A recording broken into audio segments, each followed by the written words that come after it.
خلاص يا عامل لي فيها اسد. اهو الاسد جه اهو. اعمل عليه نمره. يلا بينا بقى على حاجه حلوه. ايه عارف البت مروه بتاعت الكافيتيريا؟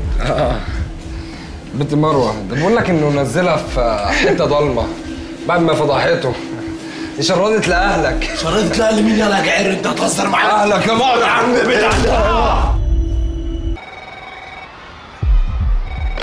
ايوه 6. لا هو عندي هنا. ماشي 6 غرز. انت ايه اللي بتعمله ده؟ ده غير مقبول هنا في المدرسه.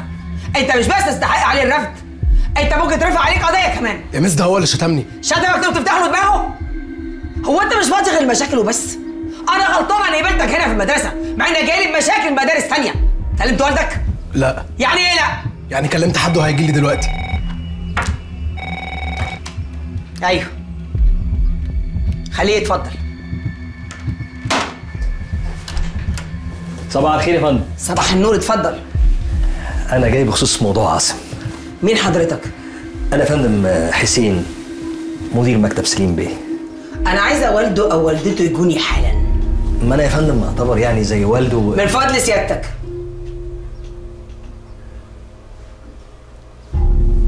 اللي تشوفيه سعادتك. بس ممكن حضرتك أعرف إيه الموضوع بالظبط؟ مش سهل انت خالص. مش قوي يعني. سوري بس ارد على التليفون. الو. ايوه يا حسين. حصل امتى الكلام ده؟ طيب يا سيدي انا جاي في الطريق، خلاص اقفل بقى. خير في حاجة ولا ايه؟ مشكلة جديدة من مشاكل عاصم طبعا، ده اللي انا عايش فيه ليل ونهار. عور واحد زميله في المدرسة.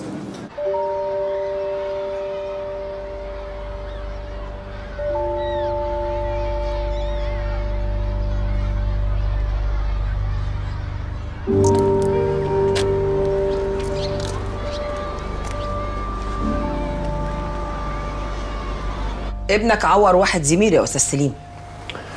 عرفت. قدر الله ما شاء فعل. شباب طيش، هعمل ايه؟ على كل حال انا كلمت الولد واطمنت عليه بنفسي واتفقت مع اهله ان انا هقابلهم عشان اعتذر لهم. ولو عند حضرتك في المدرسه حصل اي تلفيات بسبب عاصم انا جاهز لاي تعويض. عادي كده؟ المسألة مش مسألة تعويض هتدفعه المدرسة أو تراضي أهله. امال مسألة ايه بالظبط يا فندم؟ المسألة أكبر من كده يا فندم. إن دي مدرسة وابنك طالب، يعني الحكاية أكبر من التعويض بكتير. مش فاهم حضرتك، يعني عايزاني آخد ابني من إيده أوديه الأحداث يعني ولا إيه؟ أنا ما قلتش كده يا أستاذ سليم. على فكرة أنا مقدرة حالة ابنك النفسية كويس قوي ومتعاطفة معاه جدا، لكن بقى إذا كانت حالته النفسية هتأثر على سلوكه تجاه زملائه فأنا أفضل كده إنه ياخد أجازة لحد ما حالته النفسية تتحسن. عاصم ابني كويس وحالته النفسية زي الفل ومفيش أي حاجة تمنعه إنه يكمل دراسته عادي. أنا عارف إن عاصم الفترة اللي فاتت دي مشاكله كترت حبتين عادي، بس أنا بوعد حضرتك إن دي هتكون آخر مشكلة عاصم ابني هيعملها.